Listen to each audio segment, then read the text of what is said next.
What is going on, everyone? This is Ryan, and today we are bringing you the 7th installment of the Loth-Wolf podcast. Once again, we are bringing you guys the full Loth-Wolf Pack. We've got Jim, Chris, and Bob. How's it going, Hey. everyone? Hey Ryan, how you doing? What's up? Yeah, we're doing good. Excited to talk some Destiny, hanging out with the boys. The boys. Oh, yeah. Always, man. So today we're going to kind of go back to our original format where we're going to kind of stick with one topic versus how we did last week where we kind of jumped around.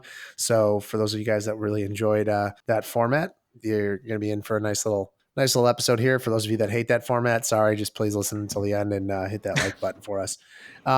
So before we get to our actual topic, there are a couple things that we want to talk about. First is Prime season is upon us, fellas. We are back. Yeah, pretty. This weekend is the first one, right? I believe Saturday, and they're being streamed. I know a bunch of the guys in like the Discord and stuff that play the game. They're going to be streaming it. So if you're interested, take a look for that. Or be on the lookout on Twitch. I'm not exactly sure who's streaming what. Hey, top of your head, Ryan, do you know any of the locations for this coming up weekend? I know one of the guys that is pretty prevalent in all the Discords. He's going to one, so I want to say it's in like the Texas area. I'm not sure if it's in Texas. There's one in Ohio, I know, because we were considering going to that one, remember? Oh, yeah, that's right.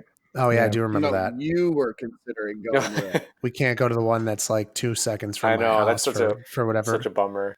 Whatever reason. It's just Bob's wedding. I mean, it's kind of a big deal, but... Yeah, I suppose. I feel like it's something, it could have been rescheduled a week. I agree. You can take that up with my fiance if you want. Yeah. So I don't know about you guys, but I really like Prime season just because, well, for us, it finally gives us like a competitive tournament scene that's like we've been sorely missing for the last, last year's store. We've talked about it before. Store championships was, if there wasn't for store champs last summer, I probably wouldn't be as heavily involved in the game as I am currently because of how much fun that was. So I'm excited to finally get some tournaments that are local that we don't have to really travel 6 hours to. There's not big conventions. So I am very welcoming of Prime season. What about you guys? Jim, what do you think? Yeah, I was really sad about the no store championships this past summer.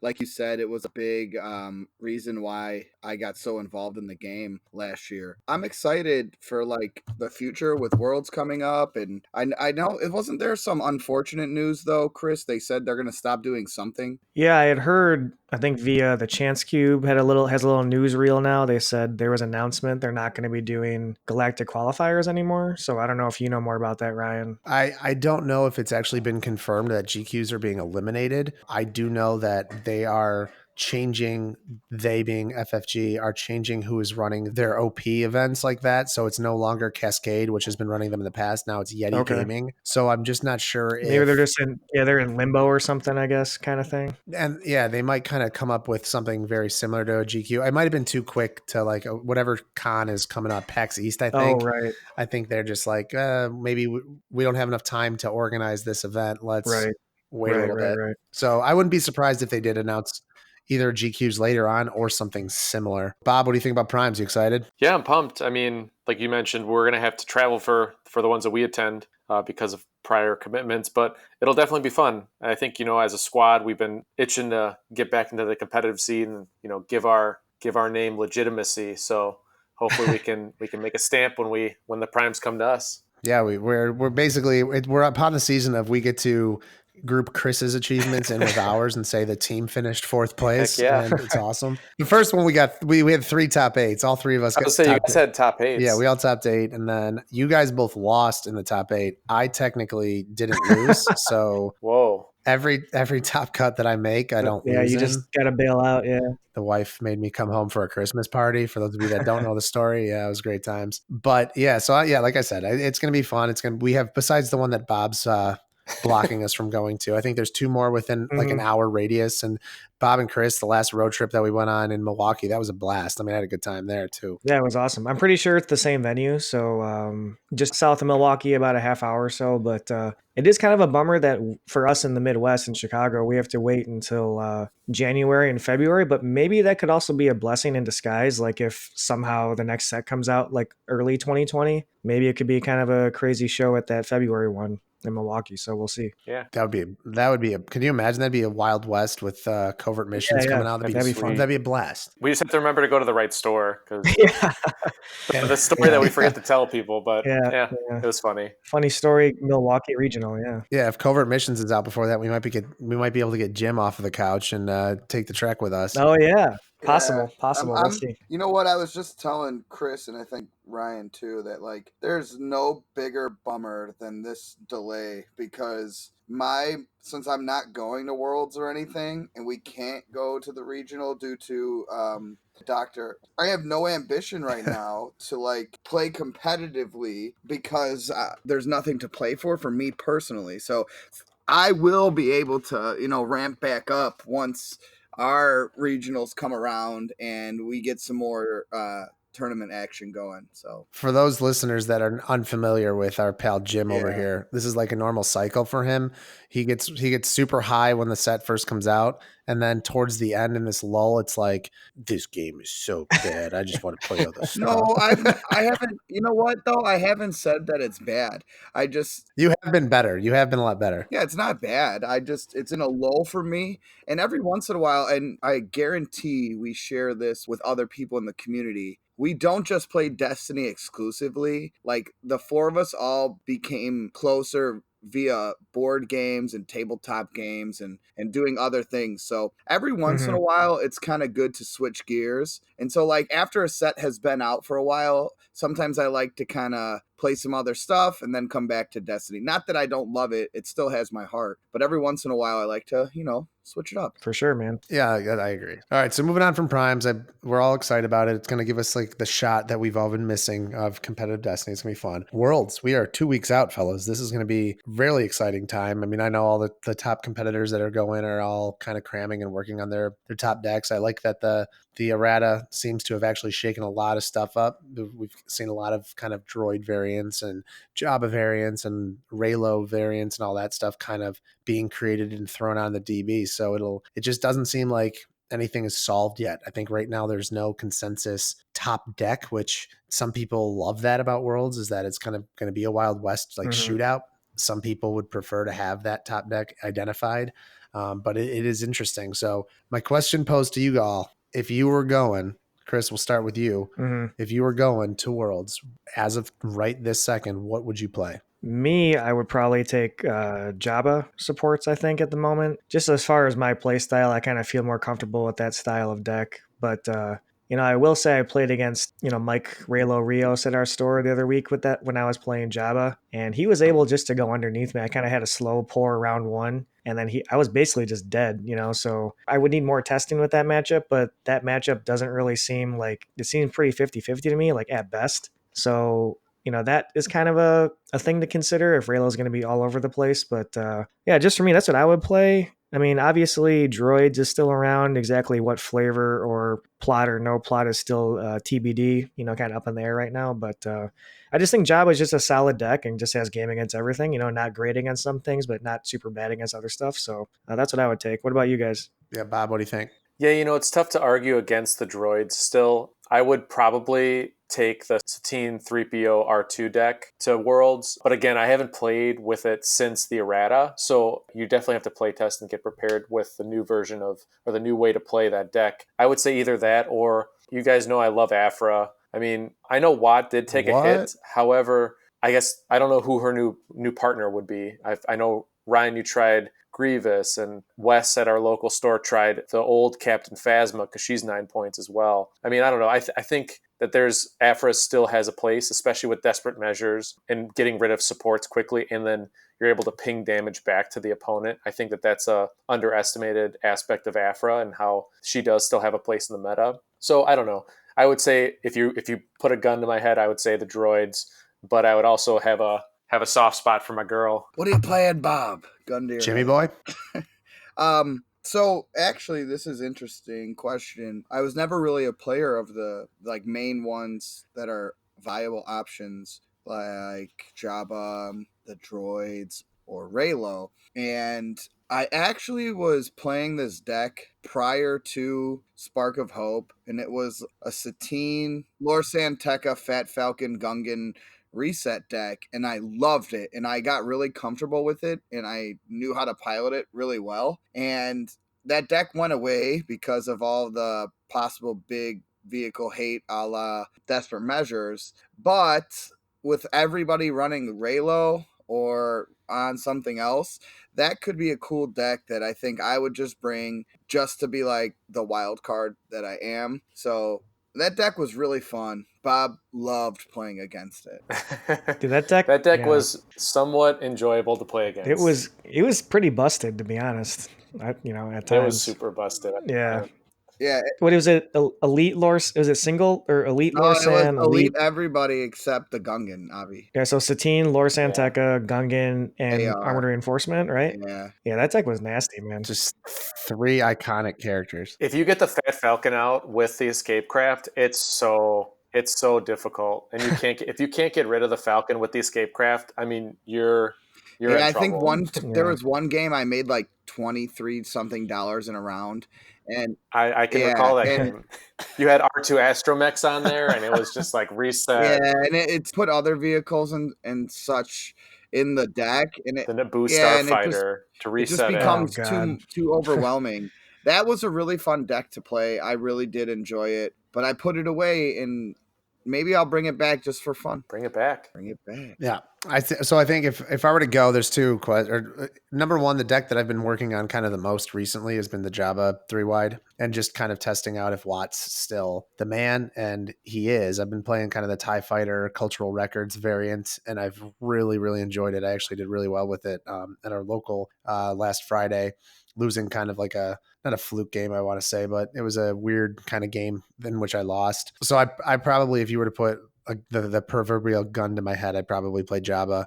However, an area of kind of exploration that I want to dive into that I think could be really good. If we're expecting a ton of Raylo, I think there is an Order 66 deck out there that could kind of come back and do really well. The reason Order 66 kind of went away was mainly because like the Ewoks were the thing right away, and the droids could kind of sneak damage in underneath Order 66, and it was too slow. I think there could be an Order 66 deck out there that could make waves, and I've been trying to kind of put together combinations of cards instead of going the DJ route right away. I've kind of been looking at guys like there are different characters that would complement well. And so far I haven't found anything that I'm in love with, but that's kind of where I'm trying to explore. That'd be pretty cool. It's cool. Like a lot of guys at our local scene have been trying to initiate Order 66 in their decks. Like Jeff runs his Maul Marauder Order 66, which is cool, as well as I've seen Wes do it too with the. He does Afra. Afra. Yeah, he was doing so the Afra.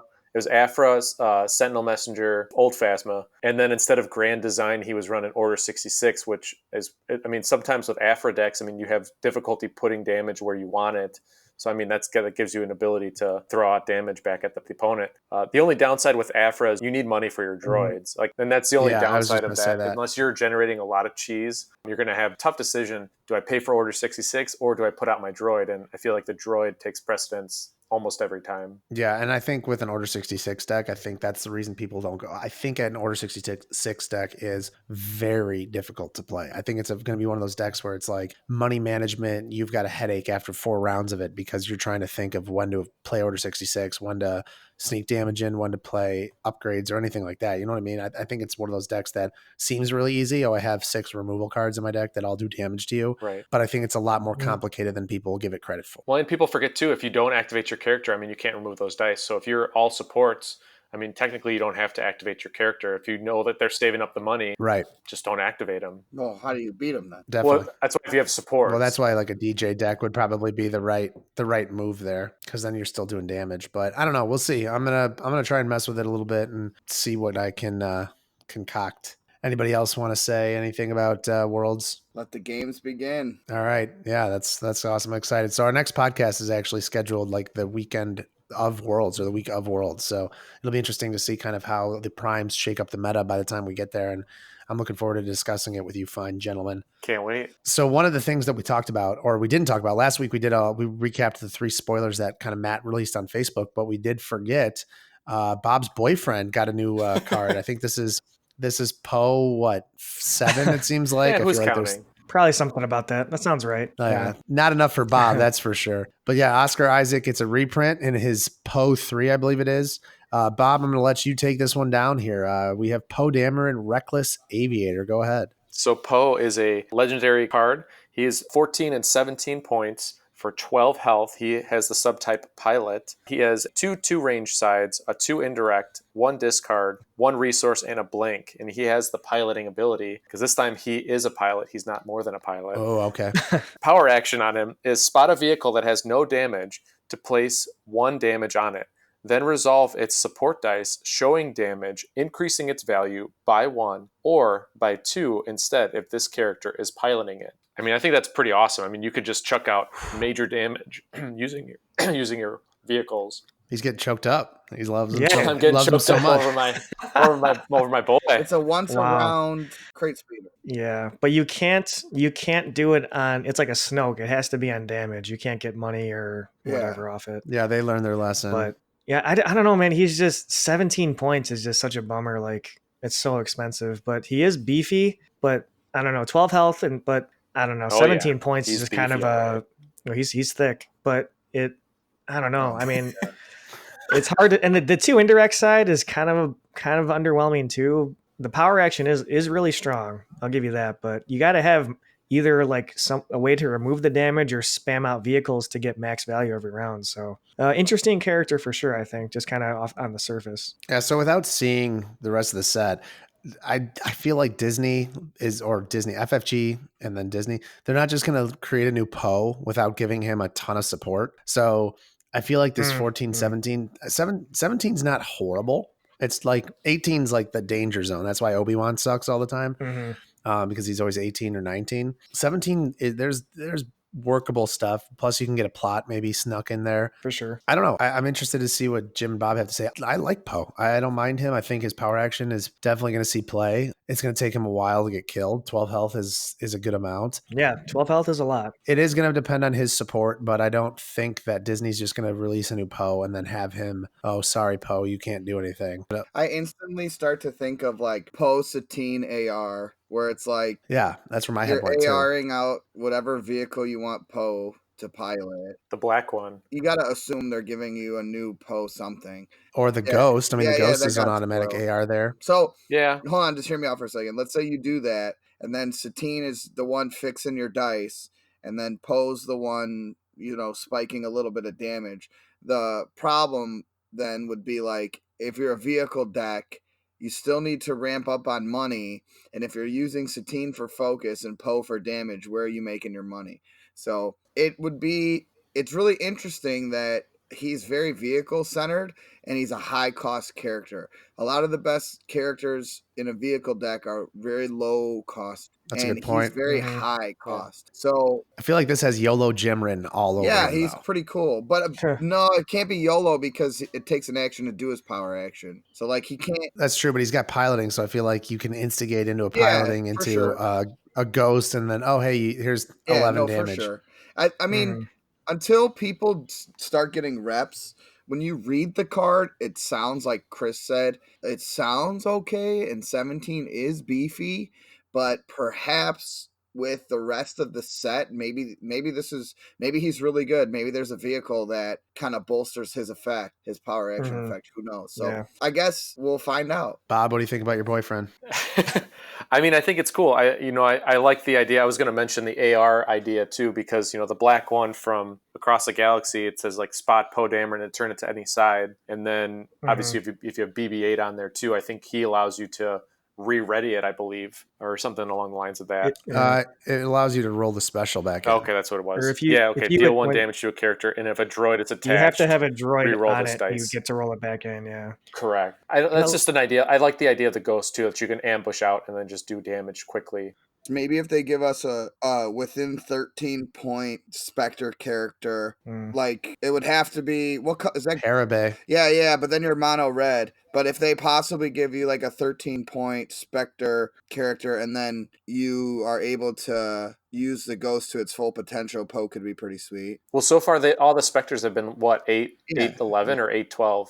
Like I'm talking about Ezra and stuff. Ezra and Chopper, they're like 8-11, I believe. So You got to assume that all the other Spectres are probably going to be around that same range. You would hope, at least. You think they're gonna release more than like 2 Spectres? You think they're just gonna dump them on us, or do you think they're gonna stagger them in the next couple of sets? Stagger. Yeah, it's hard to say, man. That's a good question. It seems odd for them just to dump the rest of them, but then again, this is the last set of the block, so I don't know. That's a good point. That's a very true point. Something with Poe, I was thinking of. So you guys are talking about armored reinforcement. So I mean, yeah, obviously getting a vehicle immediately is going to be good, but with him in his power action, you're going to still need to have density of other vehicles in your deck, because otherwise it's just a one-time go and then your AR thing is done as far as leveraging the power action. So it's definitely a weird card from a AR perspective. Like you're kind of having both in your deck, like spam vehicles and like go get one kind of thing. We do Poe long-term plan. Well, yeah. I was thinking Poe, and the thing that you AR for maybe is like a 2 cost instead of maybe like a 2 cost with high upside. Like yeah, the black one. Yeah, the black one's 2 cost. Yeah, so is an A-wing, and that has like a 3-for-1 on it. Or like you got to go save your money with AR, get something out there for like $1, and like Chris said, possibly put out more vehicles later, because if you try to get too fat with his AR, you're not going to be dense like Chris just said. Seeing his discard side makes me think about the new Han, Old Swindler, because Han has a discard side too. So you could either do 12-point Han for 29 points or single die Poe double Han AR, and that's 29 also. I don't know. I kind of want Poe's 2 indirect side to be a 2 focus side real bad. Oh yeah, like the old Poe. Yes, that's what I was saying. That 2 indirect side kind of feels bad, yeah. You know, that's a great point, because if it was a 2 focus side, then he would have the exact same dice as Iden, and then the justification of the 17 would be the power action and the piloting ability, because like Iden's die are 2/2, 2 focus, discard $1. She's 12 health, and her built-in ability is way inferior compared to this, for sure, power action. And with the so is the piloting and the power action, putting him over the top, would the 2 focus be too strong? It would. I mean, that's just mimicking his 2-player set, but yeah. I mean, yeah, I just in this designed character, when we get to really expensive characters like this, we always like the goal is to find focus, and if he had it built in, I feel like he's like a monster. Yeah, probably. Do you think he'll be played with the destroy the Death Star plot as well? Because we didn't even talk about that. I think Luke is better there. I think Poe is more of an aggro, like cheaty action guy. It'll be interesting. I don't know. I'm excited. Poe's like one of the characters, like him and both Darth Bane. I liked both of them so far. I think they're both interesting. Poe's one of those characters that just feels fun to play. He's just one of those guys where it's like you feel fun to put him on the table. Exactly. Yeah, it's like right, Ryan, you there? Yeah. Holding for Ryan. I'm here. What's up? Holding for Ryan. Hello? Oh, I thought I was calling Ryan's mom, trying to talk to Ryan's mom. What do you do? Oh God, you Jesus. Yeah, he's so fun. He's such a fun dude. character. I can't believe I fell for that too. I'm like checking my diagnostics on my laptop. I'm like, dude, did my laptop go off? I'm holding for Hux. Wow, holding for Hux there. Can you just tell his mom's on the phone? Oh my God, that was pretty good, man. Such a comedian. Do I talk first or do you talk first? Yeah. He's just so funny. So we're gonna cut that from post. Yeah. No, I got you. You gotta keep it. You destroyed me. That wasn't a god. That was a murder. You just got poed. I got poed. All right. On that note, I'm changing this up. Yeah. All right. So, Poe, we're done with you. Interesting for sure. We'll see him. Hopefully, he sees play. But we're the meat and potatoes. We figured we covered red, we covered yellow, we covered blue, we covered yellow. We're going to move on to red villain. So I think red villain is one of those interesting spots because there are some insane abilities that red villain characters bring to the table, but also the cards and all that stuff are very useful. We've kind of grown out of this it's almost like the yellow hero. I feel like red villain is that essential piece because of what they can do. Mainly a couple of the events, but we're gonna go through a bunch of characters anyway and talk about some characters that we have been messing around with, characters that we really enjoy, and characters that we think could be making kind of like a stance, I should say, or making a big have their characters that have yet to have their presence felt. That's what I'm trying to say, that I think can be really, really good. So Chris, this was kind of your little baby. You kind of did all this. So I'm going to give the question to you. So we're going to focus on red villain characters to start off with. You've been messing around with red villain Mill. You've been messing around with, I feel like, just a different variety of red villain, more so than anybody else. What character or characters have you really enjoyed that you think are either better than people think or just that are super strong? And why do you think that way? Sure. Well, I guess from the stuff that I've been testing, I don't know if I think they're actually better than people are giving credit for, but it's something I wanted to try, which was, focusing on the red discard stuff like Wolf Yularen and Madi. And I know in our actually went back and was checking out our underdog cards episode, and Madi was your pick for a character, Ryan, that you thought was kind of maybe not being explored at the moment. So, I started out with, I drafted up a new Gunray, Wolf Yularen, Madi deck. And I never really had a chance to test that deck, unfortunately, because I eventually chose to try Rainbow instead. I think that whole villain mill archetype, which I eventually landed on Elite Madi, single Watto, and single Sly Moore, it has some potential, but I'm not sure about just as far as red by itself. I think you kind of need to have Hidden Motive and Forsaken in there to help you with the removal. But the villain mill from red right now is just kind of in a tough spot because beyond you discarding them, you don't really have a lot of ways to hit their deck. Like, you basically only have no answer in red, which is why I went into blue, because you get this card, Clever Distraction, it's called, which is a blue event that lets you mill 2 cards from the top of their deck. Yeah, Jim, you played that card too, and something else. Oh, your guys' Crockpot deck, the Droid Mill deck. Whoa, the secret sauce. It's hard. There's a video. Yeah, Secret Sauce. Yeah, sorry, Secret Sauce. There's a video of me getting my ass kicked by Garlits with the Madi deck, and it's just hard against a ton of dice because you don't have enough removal and enough money and everything to do everything. So there's definitely a little potential there, but I just think they either need to give the characters like more shields or give this more powerful cheap upgrade that has like a shield and discard side on it or something, because it's really hard to every round remove all their dice and then still try to discard them but not die. So I don't know what's going on. So I think, like, to go off your point, I think Villain Mill is such a fun concept because you get to play characters like that aren't Leia or aren't Yoda or like the traditional hero mill characters that we see. And they all do something that it should lend itself to mill. But like you said, I think you hit the nail on the head. They just don't hit the deck hard enough.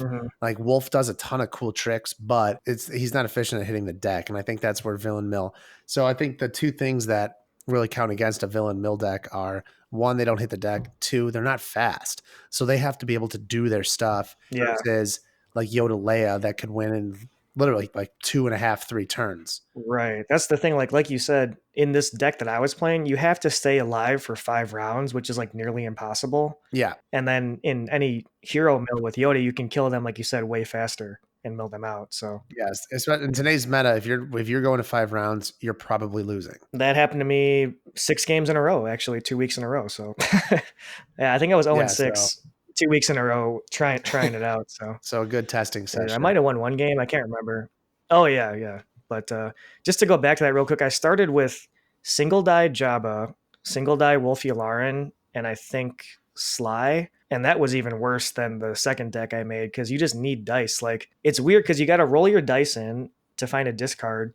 And then if your opponent removes it, you're literally doing nothing. So I had to go to 4-die Madi, but there's some potential there. It's just like I said, they just don't have enough gas for it yet. So I hope they try to support it more coming up. Right. Jim, who's a red villain that you've been kind of working on? Yeah, I'm so glad you came to me. I feel like Chris is the red villain master. He claims that he is not, but since I've known Chris, he loves red villain. When you sit across Chris, you can guarantee 2 things: probe is in the deck, and the best defense is in the deck. Kid loves to probe. Yeah, the kid probes you like. Are we talking about Destiny still, or? Yeah, talk about. Oh, we're still talking about Destiny. Whoops. Oh, we were going off topic. So I'm a big Iden Versio fan. I feel like for her 15-point cost, her dice are outstanding.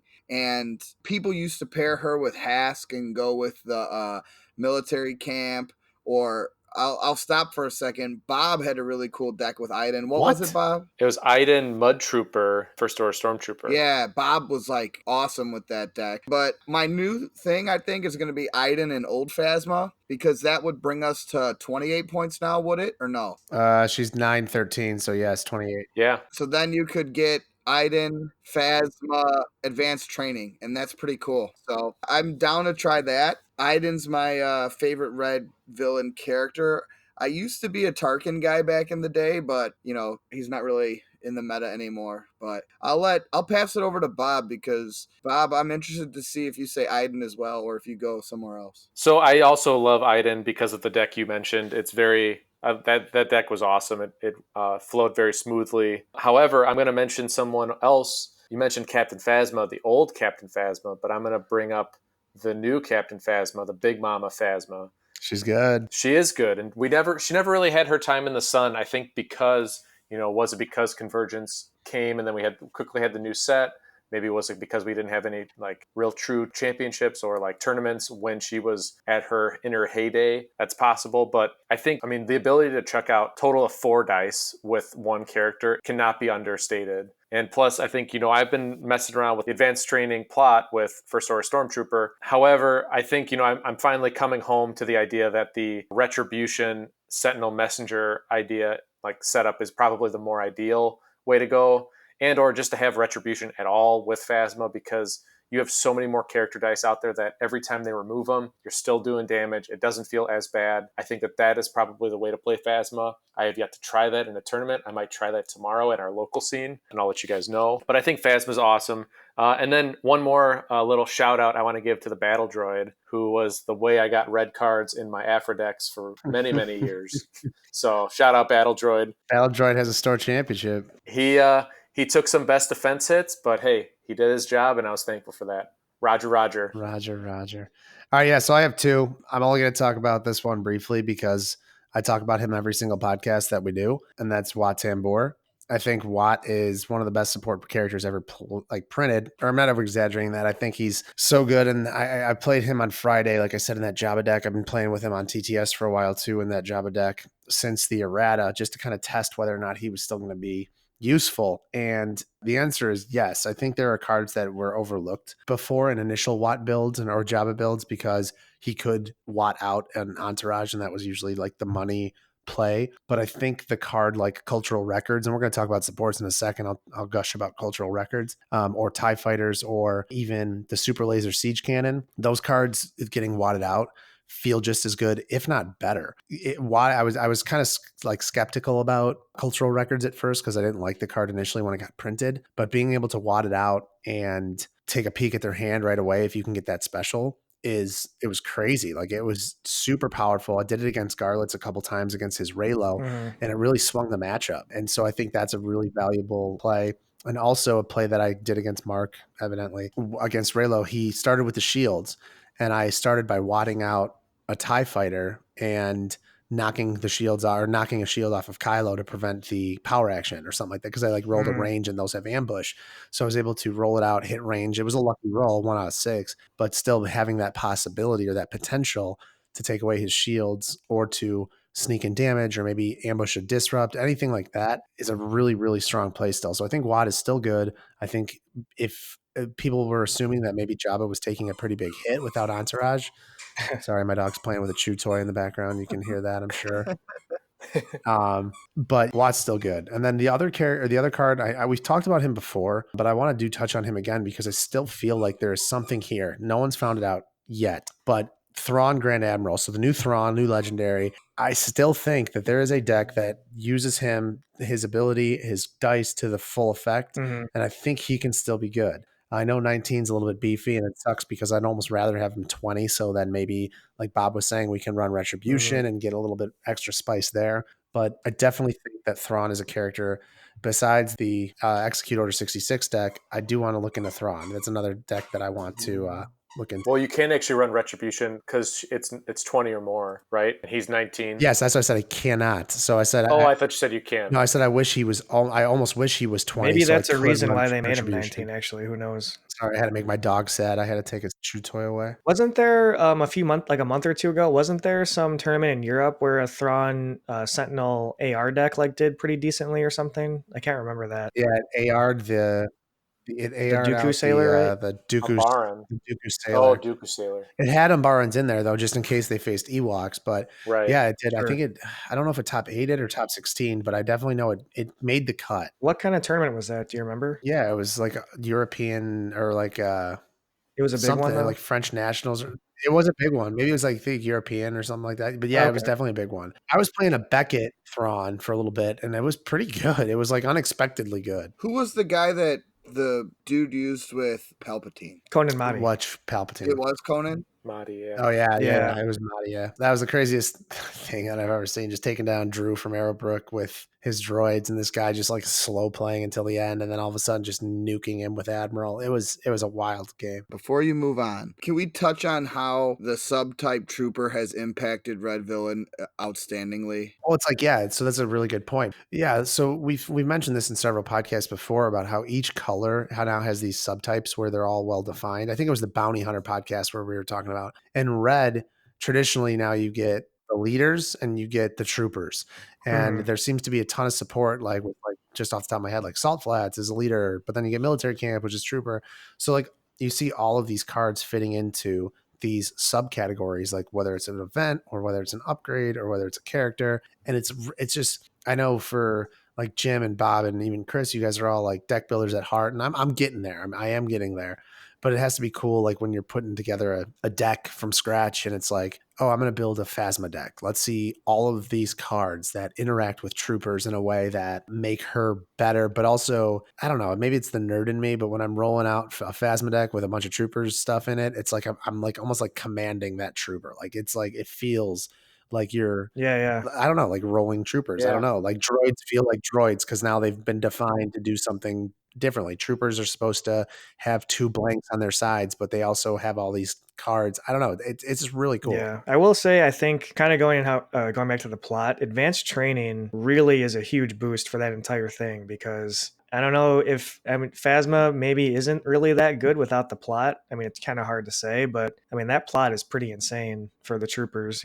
with the blanks. I think she's better. I do think, and I was talking to Bob, I think to go back on his point, I think Retribution is the plot that you should be running with her. Sure. And I think Bob will try it out, Bob will see it, but yeah, that's what I'm interested to. I think Retribution is definitely, but I guess you're right because the Retribution, you get the trigger off of the First Order Stormtrooper dice. With the Mega Blasters and hers. And you have so many of those dice. That's a very unique to that deck only circumstance. But I think the advanced training in any other trooper deck that it can fit in is the answer because usually red trooper characters are aggro, and to eliminate the blank of their deck, even if it just turns it into an indirect, is awesome. And even with Phasma, you can turn it into melee, and that's even cool too. Right. Yeah, that's ridiculous.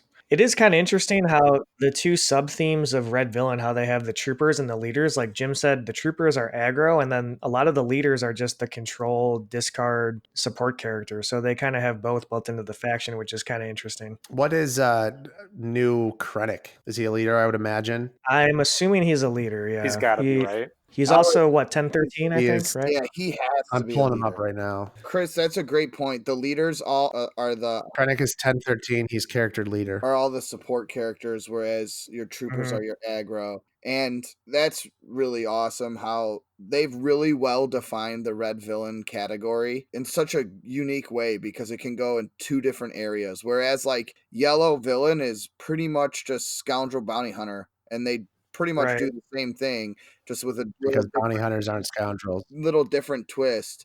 Whereas red villain is extremely flexible. And like blue hero, I think is the least defined. Like Yeah, Jedi doesn't feel like Jedi at all. They try to make them defense heavy, but it almost doesn't work in a game where you either have to kill or mill. And so the defense part of it is only so good for X amount of time. But Like Vader feels like Vader, Palp feels like Palp. None of the Jedi feel good except like Yoda because he doesn't have blanks. here, I'll ask, this is a really cool question. Real quick before you get to your question, Okay, go I'm ahead. staring at this Krennic card and I feel towards this card that Bob feels towards Poe. Like I probably have like a half mast right now, staring at this Krennic right now.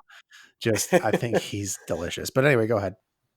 Is red villain, is it the most crucial color of the villain set because of the fact that it is Ooh. so flexible and comes with so many great events? Like, if you're making a villain deck, do you need to really have that red in there because it comes with so much? Yes. And it's so easily accessible with either 6 or 7, with either Battle Droid or First Order Stormtrooper. It's like if you could just, throw it into a deck and you now have access to red, that is huge. So yeah, so we can talk about, and Chris, you can weigh in on this as well. We can jump into the events right now. I think right now in today's meta, probe and even to a higher extent, counterintelligence are so good and so strong that I would have to say yes. If I know rainbow is like the way to go right now, but the only card that I would disagree with this about and say yellow is desperate measures. That's like the only thing that's like kind of pulling me back away from red towards yellow, but I think red is probably more essential, honestly. Probe and counter intel, hand peeks and disruption and stuff like that. And like Bob said, how easy it is to just a 4 to 6 cost per battle A droid. sinister piece, Yep. measures for measure, like it's just endless. It's endlessly good. Best defense, like I can keep thinking of all these amazing red villain cards. Yeah. Yeah, I would say red's probably the focal point, the most important. You know what's funny about that is from a damage perspective deck, I would totally agree with what you're saying. But then, like I mentioned earlier, the last month or so, I've been kind of toying with this red villain deck. And I started at mono red, like I was saying, and then eventually I just had to add in rainbow because you just need hidden motive and forsaken in that deck. You just need it so badly. And in the mill deck, it's kind of funny because counter intel actually isn't that good because you're putting the event back on top of their deck, and then you have very little ways of milling them. So you're actually kind of slowing yourself down from killing them. All you're doing is just dying more slowly, but you actually kind of want them to keep the card in your hand so you can have them discard it. So I actually cut that card from the rainbow deck eventually, but from any other perspective, I think it's if you have a leader, you automatically put that card in for sure. Yeah, it's an interesting conundrum there. I never even thought about that, but yeah, I would agree that just I don't know, probe and counter intel, man. They're I think counter intel is definitely made for Thrawn because then you can obviously go to get at the top 4 cards of their deck and potentially use that against them and get it out of their deck that way. No doubt. But not everyone's playing Thrawn though. I'll ask a separate question off of Jim's question. Do you think that there is such a wide difference between villain red and hero red compared to any other colors? Because I feel like hero red is like hero troopers are not that good at all. Like everyone's tried it. Rex Kess, Cody Clone Troopers. And it just doesn't hit as hard as podcast and start throwing shade at Rex. He's not throwing shit at I'm not. Rex, I but love Rex. I've tried it. It doesn't work. You're almost too I know. fast. that Rex deck was with Rex and 2 It yellow was characters. no, it was Rex clone and No, it was hired Rex muscle. clone and hired. Yeah. But I agree with you, Bob. I think Hero Trooper is in a struggle way, whereas Villain Trooper is in I agree too. in the great place. It's in a great Yeah, place. I agree too, Bob. I get really offended when you come at my boy. Hey, I love Rex just like the rest of us do, but he doesn't have a good partner, in my opinion. This is kind of off topic, so if you guys want to finish your point, you guys can go ahead, and I kind of want to add something in here. Send it. No, but I agree, Bob. I think that the red troopers and red hero is like a little bit struggly versus this well-defined red villain like genre. Go ahead, Chris. It's all you, man. Thanks, man. Going back to a character that's kind of been overlooked in Standard, General Grievous, the big one, fearsome cyborg. I think he has some potential in 4040. So as you guys know, I've been throwing out the crock pot for 4040 lately in the group chat. 40. I'm gonna go to the bathroom. I think the big 20-point characters have some really good potential for 4040 because now you can do like Grievous and Maul or like Grievous and Dryden Voss. So, I mean, these are like, they're 2 heavy hitters right out the gate that you can get 4 die for. So I think that'll be an interesting archetype to explore in 4040, just having two, massive bodies that aren't that great in standard because the support character isn't there. But then when you have two of them coming at you at the same time, it's like, who do you kill first? Yeah, Right? that's awesome. I think that's really Yeah, it's cool, and it's such an unfortunate thing that Big Grievous like never got anything because you quickly realize that his power action was just like ungettable. Like you can never do it. Right. And he was like before Vader, he was like the first one that had like that 3 melee. You're like, oh my god. Yeah, he had so much hype when he first came out. Without playing it, without playing the set or the style of 4040, it would be cool. Like 4040, if there is any, I'm gonna be positive today.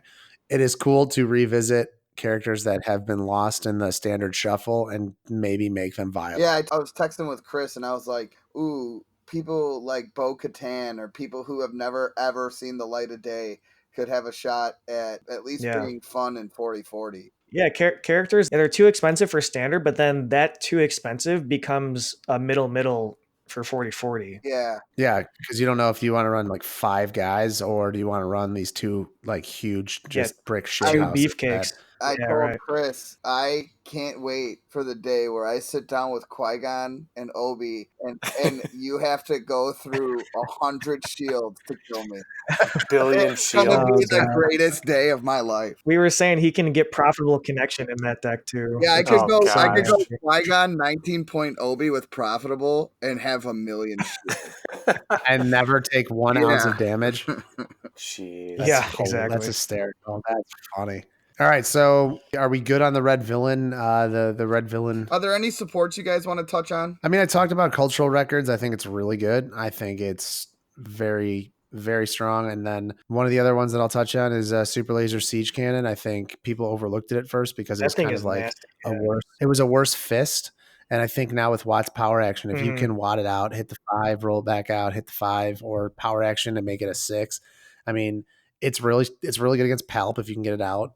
The only problem with the cannon is we are in a meta of single die removal and everything is like flank, you're done. Hit emotive range, you're done. Forsaken, if you roll poorly, you're done. Like it, so it is very susceptible, and not being able to get it back like you can with the fist is kind of a feel bad. But if you can manage it, if you can counter intel, if you can probe and clear the way for it, it hits like a tank. I mean, it just nukes guys. I got one last fun question before we move on. What's one red villain character that you think could be cool that just hasn't been unlocked? And I'll give my answer first. I've always unlocked. Yeah, like has never they've never been unlocked in the sense of like they've never been figured out and used in a successful way. In a really good way. And I have always been very intrigued by Mauler Mythal. That is my answer as well, Jim. Really? I played Mauler Mythal in a trilogy event at Adepticon and I lost. Yeah. It was a Mythal Beckett AR deck to get out the black 2 and I lost. Okay, so if me and Chris are Mauler Mythal, what's your answer, Ryan? Am I not allowed to say Thrawn? Yeah. I mean, is Thrawn not an option? That's a fine answer. Yeah, that's a fine answer, yeah. I think he's fun to play. I wanted to look into him, and I don't think he's ever been well established yet as like being elite. So I would say the new Thrawn. Okay, Bob. Battle Droid. I feel like Bob. Something happened. He was making a lot of noise on his end. Yeah. And now do you see all that static right there? Yeah. He's gone. He's just gone. That's actually the best answer we've ever gotten from Bob. Yeah. Hopefully he doesn't come back. Yeah, that was the best answer we've ever gotten. So. Moving on, shall we want to wrap up? So I'll just say this. If any of you guys are listening, if you've tried any of these characters bro. No, I know. I'm not saying my goodbyes yet. I felt dissed. No, I'm not gonna. That's why anybody tunes in is for this game. Yeah. If any of you guys were listening to to that and you guys want to try out these characters or anything, especially the ones that we said like Mythal or Thrawn or Bob's answer of nobody. Yeah, there we go. If you want to try one of those characters out or any of these cards and you have success with them, let us know. Or let us know what you guys think about new Krennic, new Poe, anything like that. So quiet, please. Oh, baseline, baby. Ladies and gentlemen, it is now time.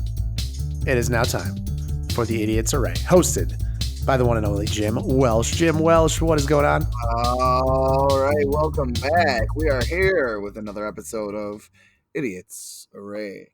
All right, today what I got on the docket for you three fine gentlemen. I'm going to read you some obscure red villain events, and you are going to tell me the name of the card. So Oh, do your man. best. I got Chris going first, then Bob, then Okay. Ryan. Okay. And I will read the card. I'll tell you the cost. I will not tell Okay. you. Do you want me to tell you the set or no? No.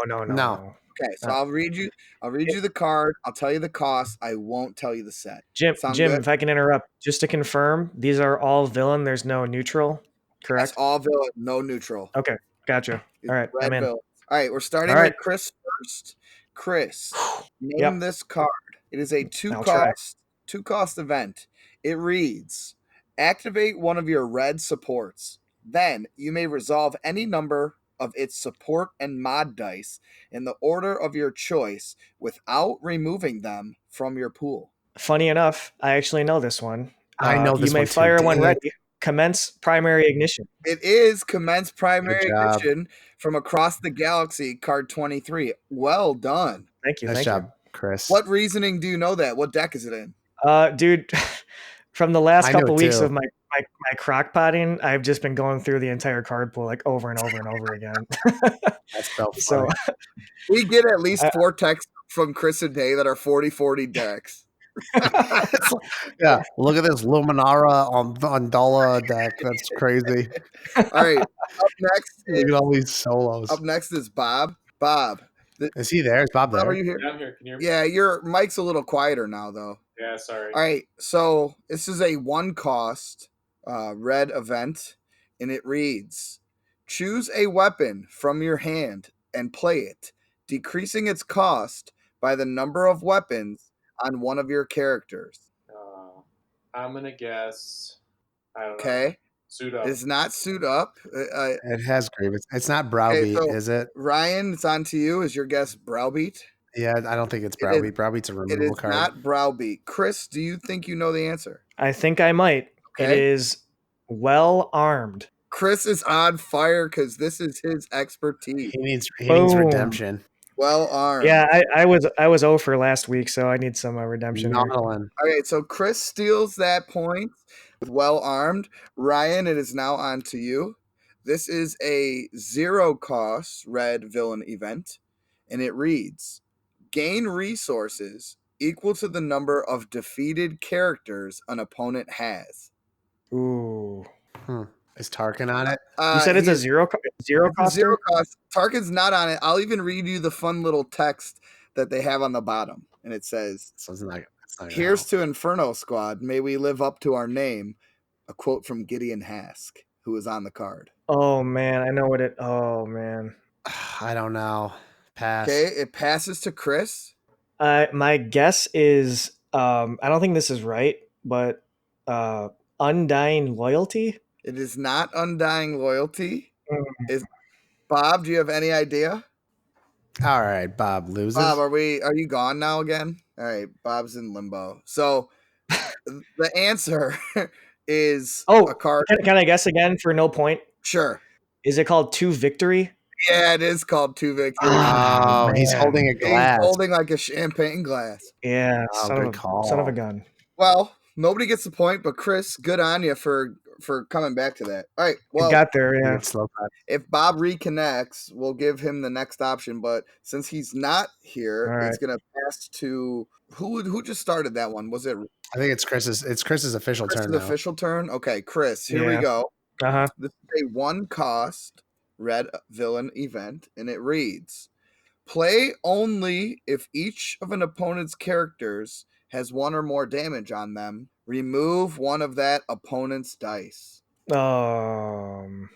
Play only if an opponent's character has it's a 1 coster? Yeah, play only if each of an opponent's characters has 1 or more damage on them. Remove 1 of that opponent's dice.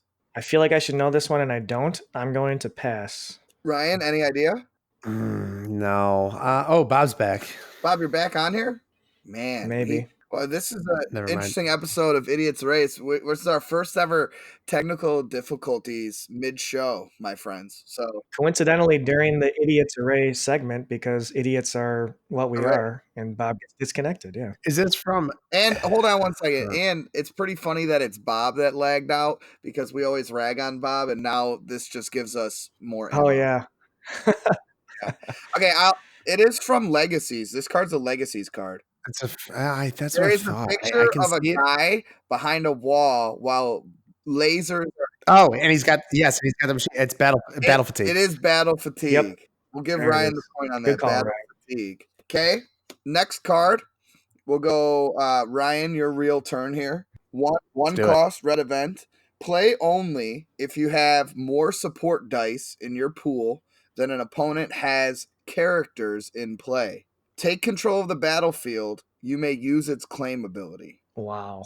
There's a lot going on there. That had to have been. It is Way of the Force. Way of the Force is not what I've guessed.